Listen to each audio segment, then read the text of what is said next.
Hola y bienvenidos a Aprendiendo con Baelish. Hoy veremos la segunda parte de cáncer de pulmón, donde les hablaré acerca de su detección temprana y manifestaciones clínicas. Empecemos hablando de la detección temprana. ¿Por qué vemos este tema antes del cuadro clínico? Porque cuando un cáncer pulmonar produce síntomas, muchas veces se deben a enfermedad metastásica o avanzada. Y lo ideal es detectar un cáncer de pulmón cuando se encuentra en estadios tempranos, es decir, cuando no produce síntomas. En el pasado se empleaba la combinación de radiografía de tórax con citología de esputo. Esto último es tomar una muestra de esputo del paciente y enviarla a un citólogo para que evalúe si existen o no células malignas. Pese a que la combinación de ambos estudios es más económica, en la actualidad se prefiere realizar detección temprana de cáncer de pulmón con tomografía de tórax simple con bajas dosis de radiación. Ya veremos el motivo más adelante. Es muy importante conocer que la prevención en lugar de la detección temprana es la estrategia más eficaz para reducir la carga de cáncer de pulmón a largo plazo. Por eso hice énfasis en los factores de riesgo modificables en el video anterior. La promoción del abandono del hábito de fumar es esencial, ya que es la principal causa de la mayoría de cánceres pulmonares. Sin embargo, un alto porcentaje ocurre en exfumadores, porque el riesgo no disminuye durante muchos años después de dejar de fumar. Dados estos hechos, muchos paneles de expertos han recomendado la detección temprana desde el año 2014 para grupos de riesgo que cumplen con parámetros demográficos y de tabaquismo específicos, que los veremos más adelante en esta clase. Veamos ahora por qué se justifica detectar tempranamente el cáncer pulmonar. Primero, porque es la principal causa de muerte por cáncer a nivel mundial. Creo que todos conocemos que existen estrategias para detectar tempranamente otros cánceres, como la citología cérvico-vaginal con tinción de Papa Nicolau para el cáncer de cérvix, o realizar mamografías a partir de cierta edad en mujeres para el cáncer de mama. Entonces, no puede ser posible que no exista una forma de detectar el cáncer que más mata a hombres y mujeres en el mundo. Segundo, el resultado clínico o la eficacia del tratamiento está directamente relacionada con el estadio de la enfermedad, ya que la supervivencia a 5 años en los pacientes con cáncer de pulmón estadio 1A1 es del 92% y aquellos con estadio 4B es del 0%. Esto quiere decir que todos los pacientes con cáncer de pulmón estadio 4B están muertos luego de 5 años de haber sido diagnosticados. Creo que esto es justificación suficiente para intentar detectar esta neoplasia en estadios tempranos. Aquí a la derecha, en la primera columna, tenemos todos los estadios del cáncer de pulmón. Estadio 1, 2, 3 y 4 con sus subestadios. En la columna de la derecha tenemos la supervivencia a 5 años recibiendo tratamiento. Y miren cómo la sobrevida disminuye mientras más avanzada está la enfermedad. Ahora, en pacientes con estadio 1 existe una relación directa entre el tamaño del tumor y la supervivencia. Ya veremos cuando hablemos de estadificación de cáncer de pulmón como una de las diferencias entre estadios 1A1, 1A2, 1A3 y 1B es el tamaño del tumor. Mientras más temprano sea el estadio, más pequeño será el tumor y mayor será la supervivencia. Pero obviamente, mientras más pequeño sea el tumor, menos síntomas produce y el paciente no irá al médico si no se siente enfermo. Por eso debe existir una estrategia de detección temprana de este cáncer cuando todavía no produce síntomas.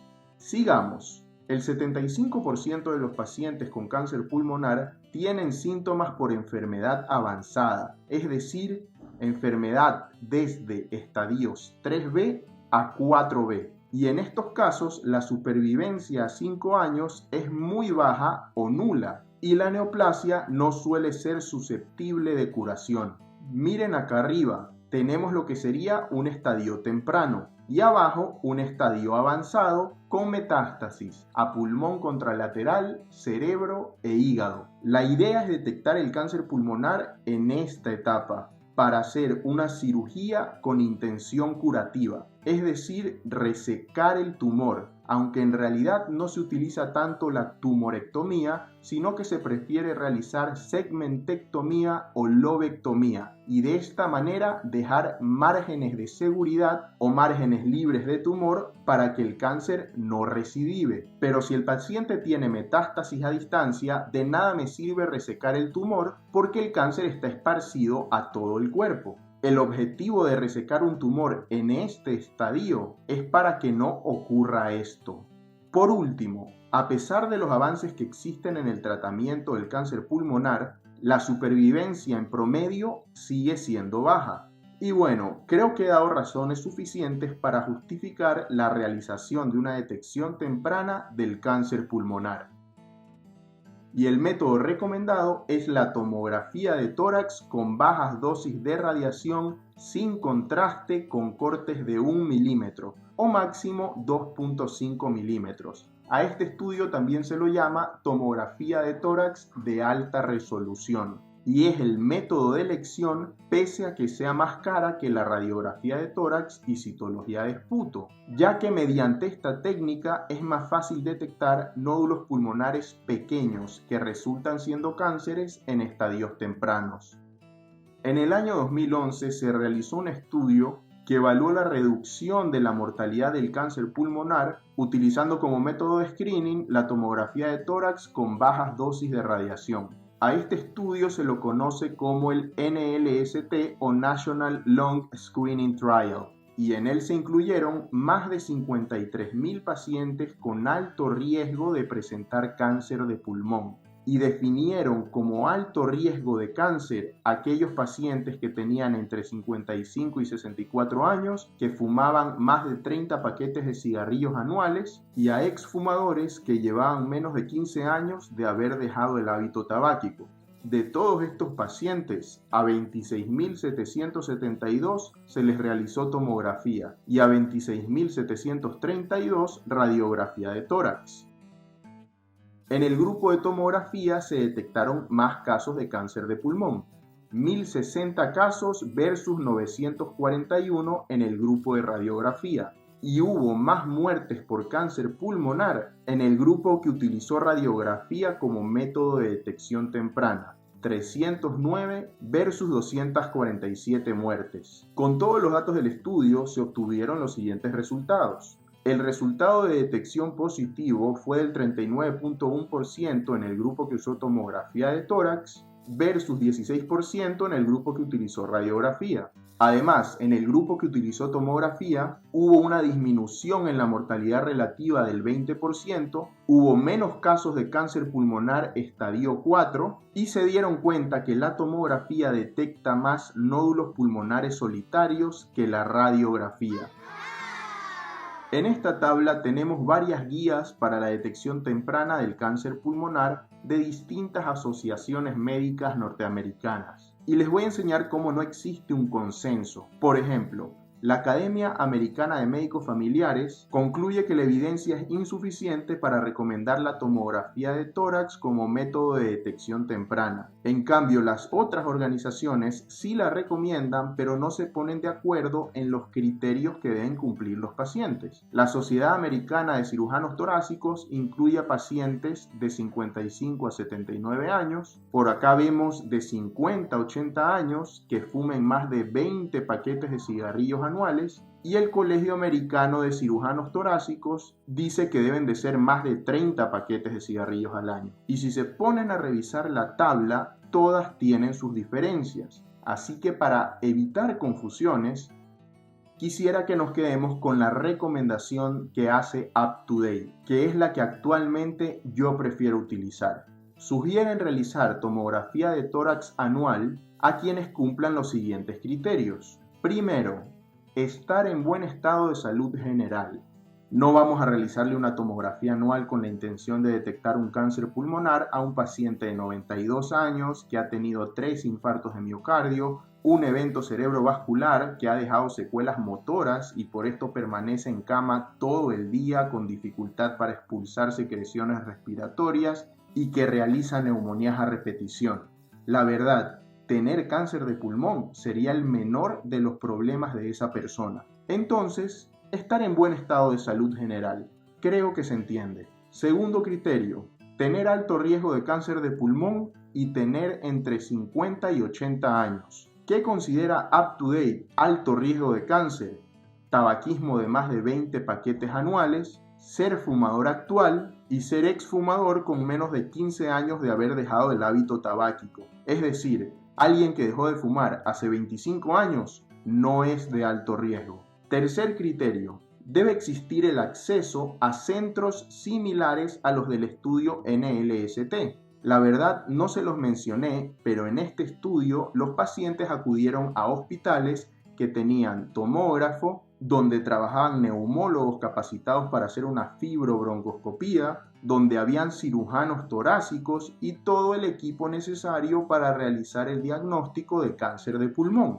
Cuarto criterio, el paciente debe comprender la posibilidad de una evaluación posterior en caso de encontrar hallazgos anormales en la tomografía. Es decir, el paciente debe ser consciente que si se encuentra un nódulo con características de malignidad, el siguiente paso es someterse a una biopsia y que puede ser por broncoscopía, por punción transtorácica e incluso que puede requerir una cirugía. Por último, pero no menos importante, el paciente debe tener la capacidad de gestionar el costo de la detección anual. Una tomografía de tórax en algunos países es más cara que en otros y no todos los seguros de salud cubren este estudio en pacientes sin síntomas. Dato importante, para exfumadores la detección anual termina transcurridos más de 15 años desde la fecha del abandono del tabaco. O sea que si empezamos la detección en un paciente que lleva 12 años sin fumar y no encontramos nada malo en la primera tomografía, debemos someterlo a una tomografía anual por 3 o 4 años más, hasta que haya cumplido más de 15 años sin fumar. Empecemos ahora con lo bueno, el cuadro clínico. Les he colocado dos tablas, una de UpToDate y otra del Harrison, donde se enumeran en orden de frecuencia las principales manifestaciones clínicas del cáncer de pulmón. En ambas coincide que la más frecuente es la tos, seguida de pérdida de peso, disnea, dolor torácico, hemoptisis y dolor óseo. Luego, UpToDate sigue con ronquera, y el Harrison con hipocratismo digital, fiebre, debilidad, obstrucción de la vena cava superior, disfagia, sibilancias y estridores. Esta sería una manera de estudiar y exponerles el cuadro clínico, pero la verdad prefiero hacerlo con otro enfoque, y es el que veremos a continuación. Recordemos que el cáncer pulmonar inicialmente es asintomático, y por este motivo en la mayoría de los pacientes se detecta esta neoplasia en estadios avanzados de la enfermedad. Pero cuando el cáncer de pulmón presenta síntomas, estos dependen de la localización del tumor, es decir, si es central o periférico. También pueden existir síntomas por contigüidad o por efecto de masa. Por ejemplo, el tumor o una adenopatía comprime el esófago y produce disfagia, o comprime grandes vasos y produce un síndrome de vena cava superior. A eso me refiero con síntomas por contigüidad. También existen manifestaciones clínicas que dependen de las metástasis a distancia. Si son cerebrales, habrán síntomas neurológicos. Si son óseas, puede haber dolor, etc. Tenemos también los síntomas debido a síndromes paraneoplásicos, de los que hablaremos en siguientes diapositivas. Los síntomas por metástasis y paraneoplásicos son síntomas sistémicos. Pero empecemos hablando de lo primero, síntomas que dependen de la localización del tumor. Los tumores de pulmón pueden ser de ubicación central o periférica. son centrales cuando por fibrobroncoscopía evidenciamos en la luz de la vía aérea al tumor, como vemos en esta imagen. Por obvias razones, al existir un cuerpo extraño en un bronquio o en la tráquea, puede haber tos. Si el tumor sangra, como en esta foto, habrá hemoptisis. Y si obstruye un bronquio, puede haber atelectasia obstructiva. Dato importante: muchos pacientes con cáncer de pulmón realizan neumonías a repetición debido a que no pueden eliminar correctamente secreciones por tumores que obstruyen la luz de la vía aérea. Así que cuidado con esos pacientes con neumonías recidivantes pese a múltiples esquemas antibióticos. Puede haber una neoplasia oculta. Los subtipos histológicos que suelen asociarse a tumores centrales son el cáncer pulmonar microcítico o de células pequeñas y el carcinoma escamoso o epidermoide. Los tumores periféricos no van a ser observables en un estudio endoscópico porque se encuentran más profundos en el parénquima pulmonar y como están en la periferia pueden producir dolor pleurítico o en punta de costado, que es el típico dolor punzante en la región lateral del tórax. Si el tumor está cerca de la pleura y la infiltra, puede producir derrame pleural maligno, que genera tos y disnea, que se resuelven al realizar una toracocentesis. El derrame pleural en el cáncer de pulmón suele ser de tipo exudado y el color puede ser ceroso, serosanguinolento o muy sanguinolento. Y el subtipo histológico que más invade pleura y más se asocia a derrame pleural maligno es el adenocarcinoma. Otra característica de los tumores periféricos es que suelen presentarse como un nódulo pulmonar solitario encontrado como un hallazgo en una radiografía de tórax o en una tomografía. Como vemos aquí, hay un nódulo pulmonar solitario subsólido en vidrio esmerilado puro. Los tumores pulmonares que usualmente tienen ubicación periférica son el adenocarcinoma y el carcinoma de células grandes. Hablemos ahora de los síntomas por contigüidad o aquellos que se producen por efecto de masa. Si el tumor o los ganglios locorregionales aumentados de tamaño comprimen el esófago, el paciente puede presentar disfagia, que será inicialmente para alimentos sólidos y que puede progresar para alimentos blandos o líquidos si el tumor aumenta de tamaño.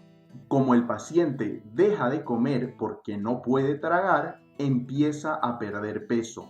Aunque la verdad, la pérdida de peso no solo se puede deber a disfagia, sino que puede ser un síntoma constitucional debido al cáncer per se. Cuando el tumor comprime la tráquea o algún bronquio desde fuera, puede aparecer disnea obstructiva. Si la obstrucción es severa, pueden aparecer sibilancias o estridor. También puede existir disfonía o ronquera cuando está comprometido el nervio laríngeo recurrente y en caso de compresión del nervio frénico puede haber parálisis de un hemidiafragma. El cáncer de pulmón puede producir también taponamiento cardíaco debido a derrame pericárdico maligno masivo, con toda la clínica del taponamiento cardíaco, desde ansiedad, disnea, dolor torácico irradiado a cuello, hombros, espalda, que empeora con la inspiración profunda o la tos, y todas las molestias suelen mejorar en posición erguida o al inclinarse hacia adelante. Y no se olviden de la tríada de Beck del taponamiento cardíaco: hipotensión severa, elevación de la presión venosa central con distensión de venas del cuello y ruidos cardíacos amortiguados o poco audibles. Y en el electrocardiograma puede existir taquicardia y un voltaje bajo. Ahora les hablaré de 3 síndromes muy característicos del cáncer pulmonar: el síndrome de vena cava superior, síndrome de Pancoast y síndrome de Horner. El síndrome de vena cava superior se presenta cuando el tumor comprime y obstruye parcial o totalmente al vaso sanguíneo antes mencionado y como las venas de los miembros superiores, región superior del tórax, cuello y cabeza confluyen hacia la vena cava superior para llegar a la aurícula derecha, si la vena cava se encuentra obstruida, se va a ver alterado el drenaje sanguíneo hacia el corazón, produciendo la tríada clásica de este síndrome: cianosis facial, circulación colateral tóraco-braquial y edema en esclavina, que es edema en la cara y extremidades superiores. Ante un paciente con sospecha de este síndrome, pediremos una tomografía de tórax, donde evidenciaremos la obstrucción de la vena cava superior por el tumor. Aquí vemos una imagen con distensión de las venas del cuello, circulación colateral en la región superior del tórax, un caso mucho más dramático de circulación colateral y un paciente con edema en esclavina, con fotos del antes y después de haber recibido tratamiento para el síndrome de vena cava superior, donde observamos a la derecha cómo ha disminuido el edema facial.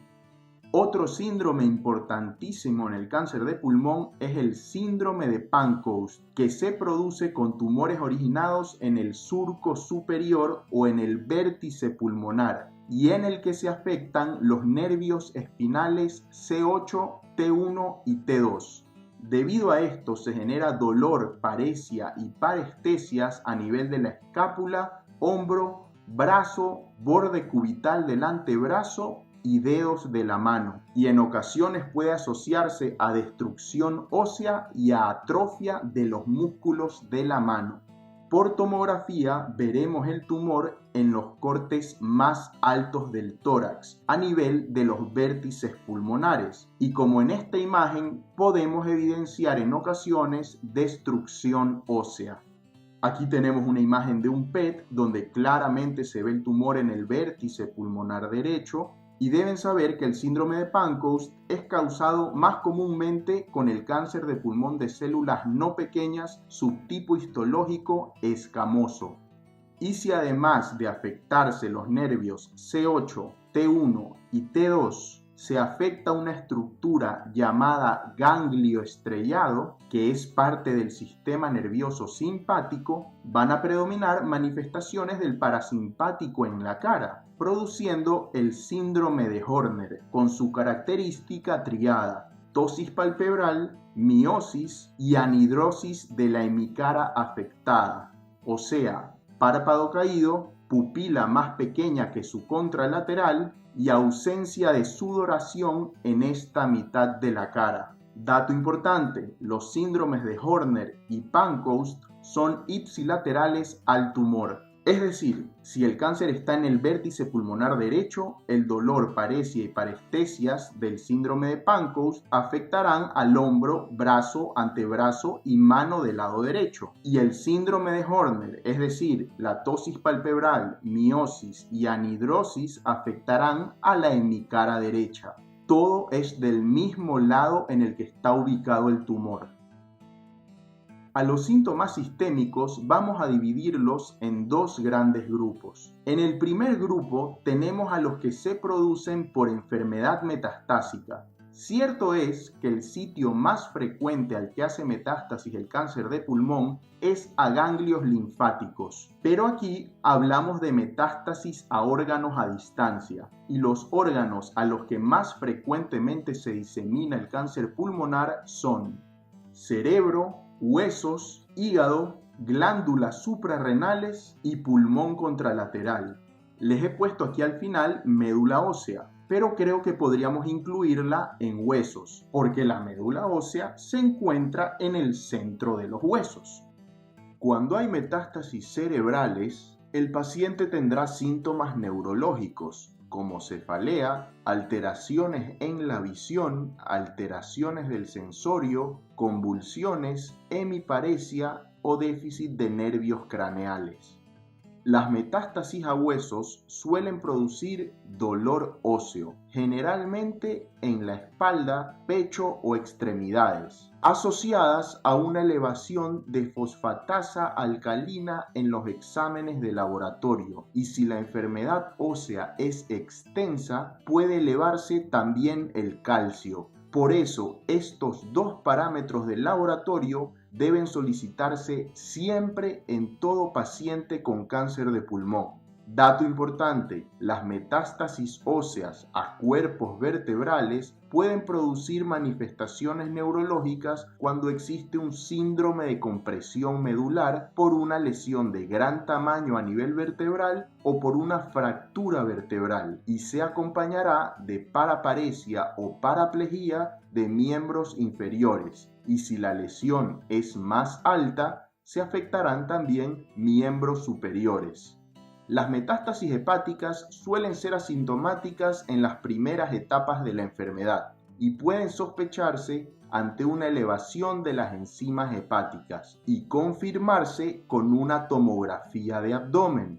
Cuando producen síntomas, puede aparecer dolor en el cuadrante superior derecho del abdomen, fiebre, anorexia, pérdida de peso y al examen físico hepatomegalia palpable y dolorosa. Las metástasis suprarrenales son muy frecuentes, pero no suelen ser sintomáticas, salvo que el tumor sea muy grande y se asocie a dolor en la espalda, dolor abdominal y si crece rápidamente y sangra, puede haber hemorragia retroperitoneal. Las metástasis suprarrenales no suelen producir insuficiencia suprarrenal a menos que ambas glándulas estén significativamente consumidas por la enfermedad, en cuyo caso puede existir hiporexia, náuseas, dolor abdominal y trastornos hidroelectrolíticos debidos a un déficit de cortisol y aldosterona, que son hiponatremia e hipercalemia. El sodio bajo asociado a síntomas neurológicos y el potasio alto a trastornos en la conducción cardíaca. Si se afecta el pulmón contralateral, puede haber disnea o si el paciente ya la tenía, habrá un empeoramiento de la disnea. Y si llega a afectarse la médula ósea, habrán citopenias. Anemia, es decir, disminución de hemoglobina y hematócrito, leucopenia y trombocitopenia, con todos los síntomas asociados a ellas: cansancio por la anemia, infecciones a repetición por la leucopenia y hemorragias por trombocitopenia. En el segundo grupo de síntomas sistémicos tenemos a los que se producen por síndromes paraneoplásicos, que son frecuentes en individuos con cáncer pulmonar, en particular los que tienen cáncer de pulmón de células pequeñas. Y dichos síndromes pueden constituir la manifestación inicial o el primer signo de recidiva. Además, los síndromes paraneoplásicos pueden simular una enfermedad metastásica y si no se los detecta, se pueden llegar a emprender medidas paliativas inapropiadas y no las curativas. Recuerden que a menudo el síndrome paraneoplásico se alivia con el tratamiento satisfactorio del tumor. Como ven en esta tabla, cada subtipo histológico del cáncer pulmonar se asocia más a determinados síndromes paraneoplásicos. El cáncer microcítico suele acompañarse de CADH o síndrome de secreción inapropiada de hormona antidiurética, que se manifiesta con signos y síntomas de hiponatremia y se resuelve en un lapso de 4 semanas de iniciada la quimioterapia en la mayoría de los pacientes. El síndrome de Cushing es raro y se debe a la secreción ectópica de ACTH por parte de un tumor microcítico y suele originar alteraciones hidroelectrolíticas como hipocalemia, debilidad muscular, aumento de peso, hipertensión, hiperglicemia, hirsutismo y osteoporosis. El síndrome de Eaton-Lambert, que es similar a la miastenia gravis, se caracteriza por debilidad de músculos proximales y a veces disfunción del sistema nervioso autónomo y de pares craneales. Y otro paraneoplásico del microcítico es la ceguera retiniana. El carcinoma epidermoide puede presentar hipercalcemia debido a hiperparatiroidismo originado por la secreción ectópica de paratormona o PTH o con mayor frecuencia de un péptido similar a la PTH.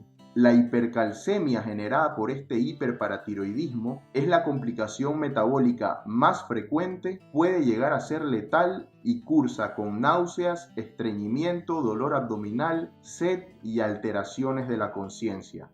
Hasta el 10% de los adenocarcinomas pueden cursar con osteoartropatía hipertrófica, que se presenta como una periostitis que causa dolor espontáneo y a la palpación de los huesos afectados. Esta artropatía suele ser simétrica y afecta a huesos largos, tobillos, rodillas, muñecas, codos y manos. Y una gamografía ósea o un PET scan muestra la captación difusa por parte de los huesos largos. Los síntomas pueden resolverse tras la resección del tumor y en pacientes no operables el tratamiento se basa en AINES, esteroides o bifosfonatos. Por último, la secreción ectópica de HCG por parte de algunos carcinomas de células grandes pueden en ocasiones producir ginecomastia. Y bueno, existen otros síndromes paraneoplásicos menos frecuentes asociados al cáncer de pulmón, como dermatomiositis, polimiositis, acantosis nigricans, entre otros. Pero lo que quiero que recuerden es que los más frecuentes son los síndromes paraneoplásicos del microcítico y que se resuelven al dar el tratamiento para el cáncer. Existen otras manifestaciones clínicas asociadas al cáncer de pulmón como fiebre, pérdida de peso, fatiga e hipocratismo digital o dedos en palillos de tambor, caracterizados por la distorsión del ángulo del lecho ungueal. Normalmente las uñas forman un ángulo con una concavidad superior, pero en este caso se invierte el ángulo, formando una convexidad hacia arriba. Como han visto hasta ahora, el cáncer de pulmón tiene una gran variedad de signos y síntomas. Creo yo que junto al lupus es una de las enfermedades con más manifestaciones clínicas que existe. Veamos ahora esta tabla importantísima, donde están los síntomas, signos y pruebas de laboratorio que sugieren enfermedad metastásica al realizar el diagnóstico o el seguimiento de un paciente con cáncer pulmonar. Empecemos por las manifestaciones detectadas en la anamnesis. Pérdida de peso mayor a 4.5 kilos, dolor esquelético focal, alteración en el sistema nervioso como cefalea, síncope, convulsiones, debilidad de extremidades o cambios recientes en el estado psíquico, signos detectados al examen físico como adenopatías mayores a 1 centímetro, ronquera, signos que sugieran síndrome de vena cava superior, dolor a la palpación en huesos, hepatomegalia, signos neurológicos focales y masa de tejidos blandos. No vayan a pensar que un nódulo en la piel vaya a ser solo un absceso o algo por el estilo. Puede ser un nódulo de permeación compatible con una metástasis a tejidos blandos. Y en pruebas de laboratorio, estar atentos ante una caída del hematócrito menor a 40% en hombres, menor a 35% en mujeres, elevación de fosfatasa alcalina, calcio y transaminasas. Si un paciente con cáncer pulmonar fue tratado con éxito y lleva en controles 3 años, pero en la última consulta con oncología refiere dolor óseo y en laboratorios existe una elevación de fosfatasa alcalina e hipercalcemia, hay que pedir una gamografía ósea o un PET. O si presenta cefalea o convulsiones, hay que pedir una resonancia de cerebro urgente, porque es probable que haya metástasis en alguno de estos sitios. Para eso es importante conocer los datos de esta tabla. Bueno, empecemos a hablar de los exámenes complementarios. A todo paciente con cáncer de pulmón hay que solicitarle mínimo estos laboratorios: hemograma completo, tiempos de coagulación, función hepática, es decir, AST, ALT, gamma GT, función renal, urea y creatinina, también fosfatasa alcalina y electrolitos completos, no solo sodio, potasio, cloro y magnesio. Incluyan también calcio y fósforo. Existen también marcadores tumorales que pueden solicitarse. Para pulmón son de importancia el cifra 21.1 y la enolasa específica de neurona, o NSE. Sin embargo, no son de mucha importancia para el diagnóstico. Más importante son los laboratorios de acá arriba. En la siguiente clase veremos los métodos de imágenes y procedimientos mínimamente invasivos que son útiles para el diagnóstico y estadificación del cáncer pulmonar. Y además habrá un video sobre las alternativas que existen para el tratamiento de esta enfermedad. Para que no se pierdan ninguna de las siguientes clases, suscríbanse al canal y activen la campanita. Eso es todo por hoy. Síganme en mis redes sociales. Si les gustó la clase, denle un me gusta al video. Que les vaya muy bien y hasta la próxima.